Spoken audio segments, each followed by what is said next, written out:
আমার বন্ধুগণ গভীর মনোযোগ তাহলে শোনো, কোন ঈমান থাকলে জান্নাতে যাওয়া যায় বুঝরে মুসলমান বুঝাইয়া দিয়ে চলে যাব। আমার বন্ধুগণ একদিন রাসূল পাক ফজরের সালাত পড়ে মসজিদে নববীতে বসে আছেন। মসজিদে নববীতে আমার রাসূল বসা, এক যুবক এসে চোখের পানি ছেড়ে আমার নবীর সামনে দাঁড়িয়ে কান্না করে সালাম দিয়ে বলছে, ইয়া রাসূলুল্লাহ, ইয়া হাবিবাল্লাহ, পয়গম্বর আরবি, আমার বাবা ইন্তেকাল করেছেন, আমার মন বড় ব্যথাতুর হয়ে গিয়েছে, বাবা দুনিয়ার জমিনে নাই। নবীজি বললেন, তোমার বাবা ইন্তেকাল করেছে তো কি করব, দোয়া করব আমি। নবীজি আফসোস করে বললেন, তোমার বাবারে আমি চিনি, তোমার বাবা ইন্তেকাল করেছে, আমার মনে ব্যথা লাগতেছে, বেচারা আমার পিছনে সালাত পড়েছে। যুবক ডেকে ডেকে বলছেন, ইয়া রাসূলুল্লাহ, ইয়া হাবিবাল্লাহ, আমার বাবা তো ওই ব্যক্তি যে আপনার পিছনে সালাত আদায় করতেন, আমার বাবা ওই ব্যক্তি আপনার সঙ্গে বিভিন্ন জায়গায় দাওয়াতে গিয়েছেন, আমার বাবা ওই ব্যক্তি মাঝে মাঝে নামাজের ইকামত পর্যন্ত দিয়েছে। পয়গম্বরে আরবি, আমার বাবা ইন্তেকাল করেছেন, ইন্তেকালের আগে কয়েকটা ওসিয়ত করেছেন, ওসিয়তগুলো আপনাকে শোনায়া দিতে চাই। পয়গম্বরে আরবি বললেন, যুবকরে বলো তো কি ওসিয়ত করেছেন। এবার যুবক বলতেছেন, আল্লাহর পয়গম্বর শোনেন, আমার বাবা ওসিয়ত করেছেন তিনি যদি ইন্তেকাল করেন দুনিয়ার কোনো মানুষকে দিয়ে যেন তার গোসল না করানো হয়, আপনি গিয়ে আমার বাবার শরীরে এক ফোঁটা পানি ঢালেন। পয়গম্বরে আরবি, আমার বাবার বিশ্বাস যে বডিতে বিশ্ব নবীর নিজের হাতে পানি দিয়া গোসল করাইয়া দে, কবরের ভিতরে তার কোনো আযাব হবে না। আল্লাহর পয়গম্বর বললেন, মেনে নিলাম। ওগো পয়গম্বরে আরবি, আমার বাবার ওসিয়ত, তার ইন্তেকালের পরে সুরমা, দামি কোনো সেন্ট পারফিউম তার বডিতে লাগানো নিষেধ করেছেন। তিনি বলেছেন, আপনার মুখের থুতু মোবারক দিয়ে যেন তার বডিতে লাগায় দিই। পয়গম্বরে আরবি বললেন, কেন? ও আল্লাহর রাসূল, আমার বাপ বলেছেন আপনার মুখের থুতু মোবারকের এত দাম, যদি আমার বাবার বডিতে লেগে যায় সাথে সাথে কবরটা জান্নাতের টুকরা হয়ে যাবে।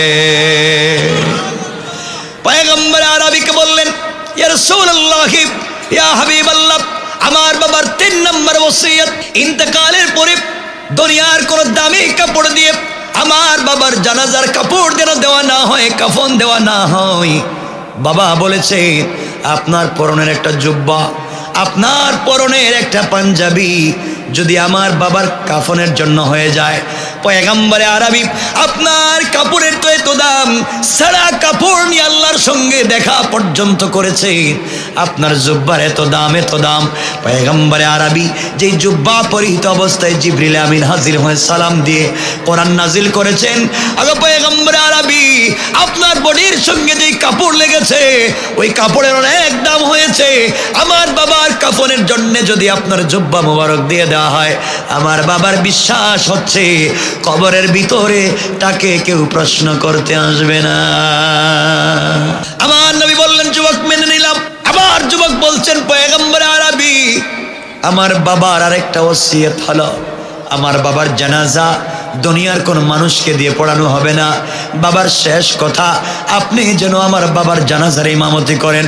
নবীজি বললেন, যুবক মেনে নিলাম, আমি তোমার বাবার জানাজার ইমামতি করব। পয়গম্বরে আরবি, আমার শেষ কথা, আমার বাবার শেষ ওসিয়ত, আমার বাবা বলেছেন নিজের হাতে করে কুলে করে আপনি আমার বাবাকে কবরের ভিতরে শোয়া দিবেন। আমার বাবার বিশ্বাস যে হাত মোবারক দিয়ে আপনি দুনিয়ার জমিনে, আপনার হাতের তো অনেক দাম, আসমানের দিকে ইশারা করলে চন্দ্র 2 টুকরা হয়ে যায়, মাথা পিছন দিকে ইশারা করলে পাহাড় স্বর্ণ হয়ে যায়। পয়গম্বরে আরবি, আপনি যদি ওই হাত দিয়ে আমার বাবাকে কবরে শোয়া দেন, আমার বাবা শান্তিতে থাকবে। আমার রাসূল বললেন, মেনে নিলাম। বলো তো কে মারা গিয়েছে, বাবার নাম কি? রাসূলে পাক তো জানলেন, বুঝলেন। সাহাবায়ে কেরাম বললেন, বলো না। রাসূল এত কিছু করলেন, আরে আজ যদি আমার লাশ হতো। আবু বকর বলেন, আজ যদি আমার লাশ হতো, রাসূল নিজে গোসল করাবেন, নিজের মুখের তুতু দিবেন, নিজের জুব্বা দিবেন, নিজে জানাজার ইমামতি করবেন, নিজে কবরে রাখবেন, ওমর বললেন, যুবক বল তোর বাবার নাম কি? যুবক বলতেছেন, পয়গম্বরে আরবি আমার বাপ হলো যে আপনার পিছনে নামাজ পড়তো, যার নাম হলো আব্দুল্লাহ ইবনে উবাই ইবনে সালুল। আব্দুল্লাহ ইবনে উবাই ইবনে সালুল তো সবাই জানে মুনাফিক। হযরত ওমর দাঁড়িয়ে গিয়েছেন তরবারি খুলে বলছেন, ইয়া রাসূলুল্লাহ, জীবনে রাগ করি নাই আপনার সামনে, এটা তো শয়তান নাফরমান, সারা জীবন আপনার পিছনে নামাজ পড়েছে, নামাজ পড়ে মসজিদ থেকে বাইরে আপনারা গালাগালি করে, মসজিদে জেরার তৈরি করে আপনাকে মারতে চাইলো, এটা তো মুনাফিক, এর জানাজায় আপনি কেন যাবেন? এর কাছে আপনি কেন আপনার জুব্বা খুলে দিবেন? নবীজি বললেন, ওমর রে, আমি কেন যাব? আমি তো রহমতের নবী, রহমাতাল লিল আলামিন, আমি তো ফেলে দিতে পারি না।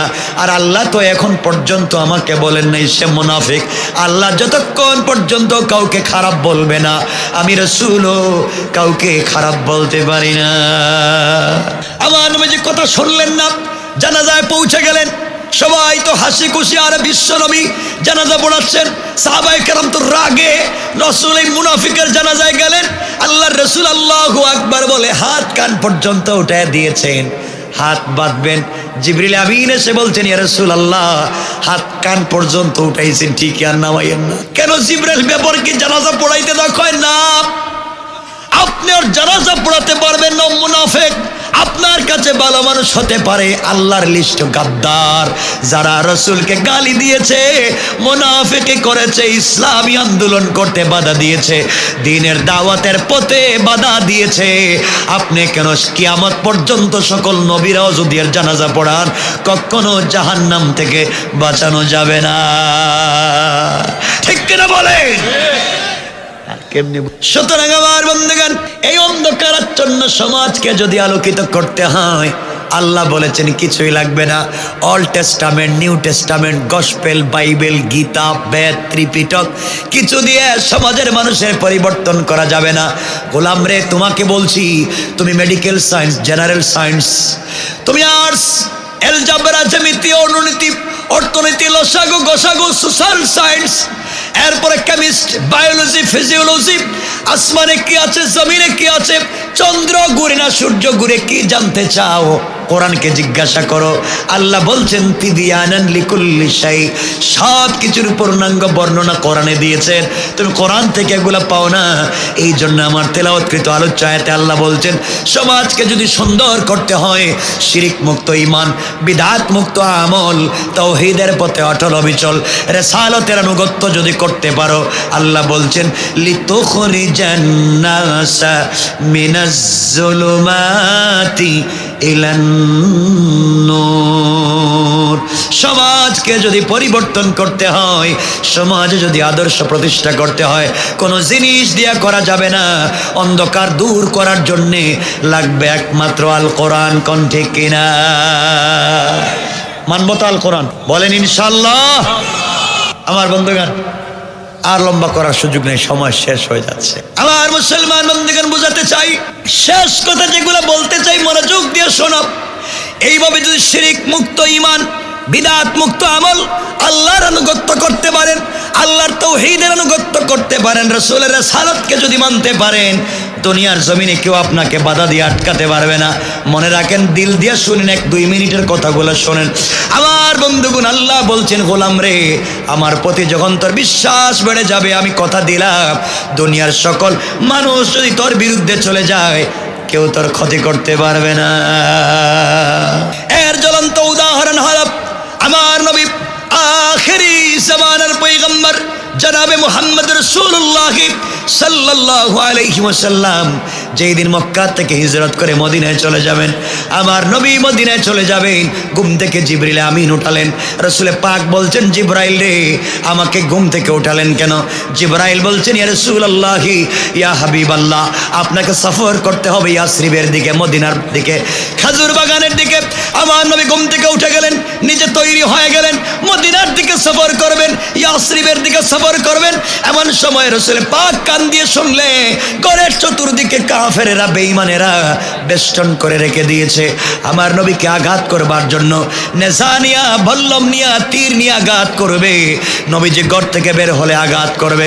আমার নবী আল্লাহকে ডাক দিয়া বলছেন, আল্লাহ তাআলা আপনি আমাকে ভালোবাসেন, আমি আপনার তাওহীদের আনুগত্য করি, আর আমার ঘরের চতুর্দিকে কাফেরেরা ঘিরে রেখেছে, ঘর থেকে বের হলে আঘাত করবে, নির্যাতন করবে, মেরে ফেলবে, আমাকে সফর করে হিজরত করে মদিনায় যেতে দিবে না।